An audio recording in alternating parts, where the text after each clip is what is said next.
सर्वांना जय येशू माझ्या भावानो. तर या चॅनलमध्ये आपलं सर्वांचे स्वागत आहे. तर आज एक विशेष चर्चा होणार आहे आणि त्या वचनासहित आपण बोलणार आहेत. तर आज मी असा विषय घेऊन आलेला आहे, तो तुम्हाला कदाचित थोडासा मनाला खटकेल आणि आपण व्हिडिओला स्टार्ट करू. तर आपण जेव्हा अ, येशूच्या मंदिरात, चर्च किंवा सभास्थान, तर आपण अशा ठिकाणी वेगवेगळ्या ठिकाणी चर्चेसला जातो, कुठे गावात भरतो, कुठे-कुठे गावात पाड्यावर असे भरतात.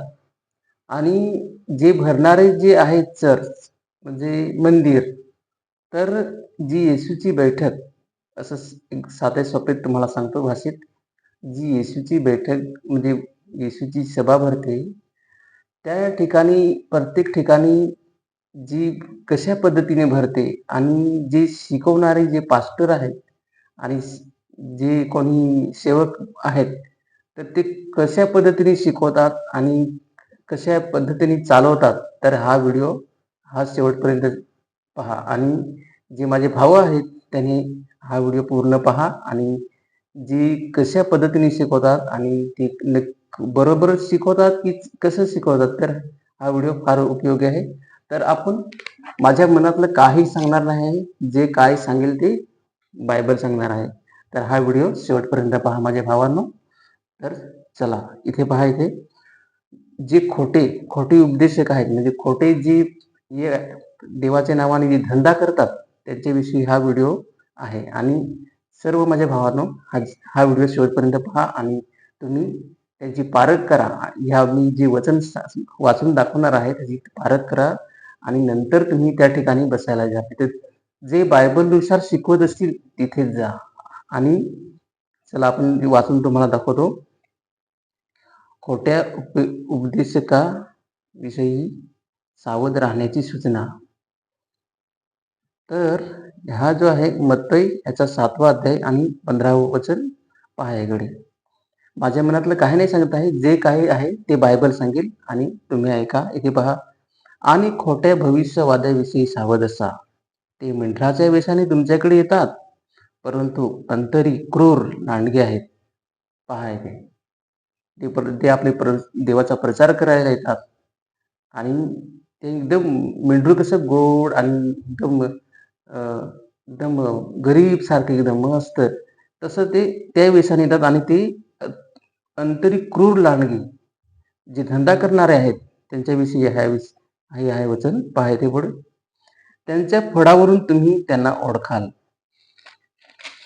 काटेरी झाडावरून द्राक्षे आणि रिंगणाच्या झाडावरून अंजीर काढतात काय? पहा. त्यांची जी चालीरीती, वागणूक कशी असेल, ते जी देवाचा प्रचार करतात, त्यांनी खरोखर प्रचार करतात का, तर त्यांची ते गुण आहेत ते त्यांच्या अंगामध्ये तुम्हाला लगेच दिसतील. असे जे प्रचारक आहेत त्यांची पारख करा. आणि पुढे चला इथे. तसेच तसेच प्रत्येक चांगले झाड चांगले फळ देते, पण वाईट झाड वाईट फळ देते. पहा. पहा इथे. जर ते झाड चांगलं असेल, जर तो पास्टर जो तो सेवक चांगला असेल, तर त्याची जी फळं आहेत एकदम गोड गोड म्हणजे तो चांगला बोलेल. आणि तो तसाच त्याला घडीभर रागीट असेल, येते आणि बरोबर शिकवत नसेल, तर समजायचं की तो असंच आहे. हा पुढे चला इथे पहा. जे प्रत्येक झाड चांगले फळ देत नाही, जे प्रत्येक झाड चांगले फळ देत नाही, ते तोडण्यात येते व विस्तवात टाकले जाते. पहा. चांगले झाड जर तुम्ही चांगले नसतील, तर तुमची इथे प्रभूने आपल्याला सांगितले आहे, समजून जा. हे वचन वाचून तुम्हाला विस्तवात टाकले जाईल. पहा. जर तुम्ही चांगल्या पद्धतीने जर जर गलत इस्तेमाल जर तुम्ही त्याचा केला पैशासाठी किंवा इतर याच्यासाठी तुम्ही केला, तर इथे विस्तवात टाकले म्हणजे नरकात टाकलं जाईल इथे. पुढे. म्हणून त्याच्या फळावरून तुम्ही त्यांना ओळखाल. तुम्ही जी आपली जी पारख करण्याची जी आपल्याला पवित्र आत्मा तो आपला सुचवतो, तर ती आपल्याला कशी पारख करायची ते लगेच आपल्याला समजते. तर पुढे पहा इथे. जो कोणी मला प्रभू प्रभू म्हणतो, तो प्रत्येक जण आकाशाच्या राज्यात जाईल असे नाही, तर माझा बाप जो आकाशात आहे त्याच्या इच्छेप्रमाणे जो करतो तोच जाईल. पहा, आपला जो बाप आहे, परमेश्वर यहोवा, त्याच्या इच्छेप्रमाणे जो वागेल आणि त्याप्रमाणे चालेल, तोच आकाशाच्या राज्यात जाईल, असे आपल्या प्रभू येशूंनी सांगितलेले आहे. आणि ही गोष्ट फार महत्वाची आहे. आपण व्यावहारिक जीवनामध्ये आपलं वागणे हे खूप महत्वाचं आहे. चांगले वागणे हे खूप महत्वाचं आहे. तर प्रभू शेवटच्या काळाला प्रभू, प्रभू, प्रभू करतील, पण तो आकाशाच्या राज्यात जाईल, तो बापाच्या इच्छेप्रमाणे करील, तोच जाईल. नाहीतर नंतर पुढे इथे पहा, त्या दिवशी मला पुष्कळ जण म्हणतील, हे प्रभू, हे प्रभू, आम्ही तुझ्या नावाने भविष्य सांगितले व तुझ्या नावाने भूते काढली व तुझ्या नावाने पुष्कळ चमत्कार केले नाहीत काय? आणि तेव्हा मी उघड सांगेन की मला कधीच तुमची ओळख नव्हती. हो, अन्याय करणाऱ्यांनो, तुम्ही माझ्यापासून निघून जा. पहा, हे फार खूप महत्वाचं वचन आहे.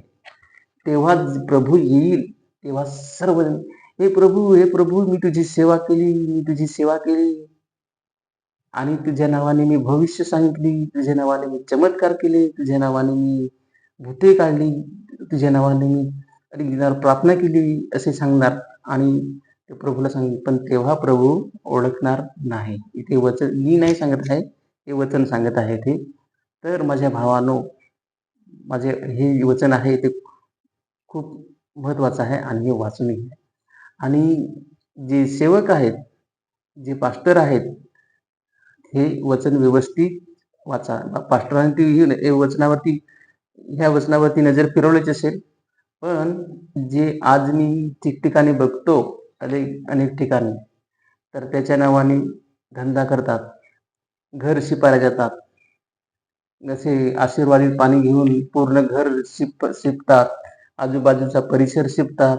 हे मी प्रत्यक्ष डोळ्याने बघितले. तर हे कुठे ना कुठेतरी चुकीचे आहे. आणि प्रार्थना करतात, त्याचे पैसे घेतात, हे चुकीचे आहे.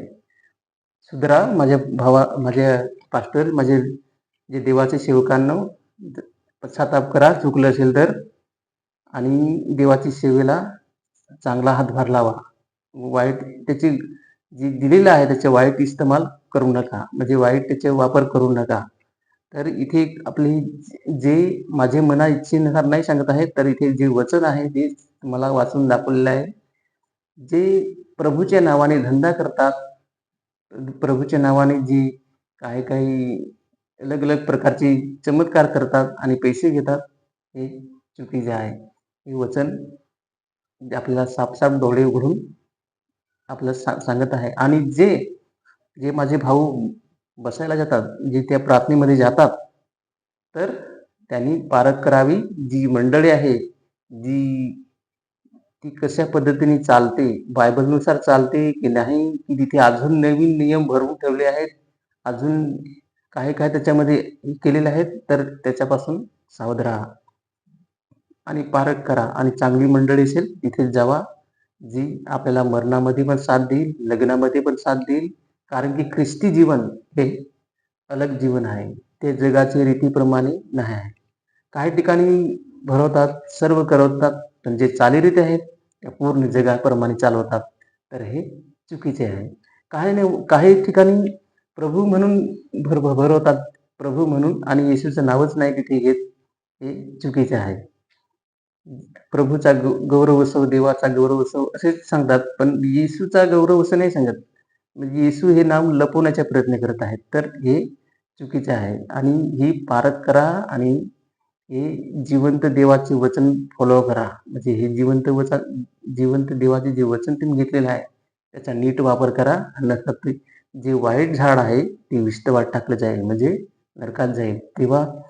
जेव्हा प्रभू येईल, सर्वजण कधी प्रभू, प्रभू, प्रभू, पण प्रभू ओळखणार नाही आहे. हे इथे साफ लिहिलेलं आहे. माझ्या भावांनो, मनाला टोचणी लागली असेल तर मला क्षमा असावी, कारण की माझ्या मनातून नाही बोलत आहे, जे इथे लिहिलेलं आहे तेच बोलत आहे.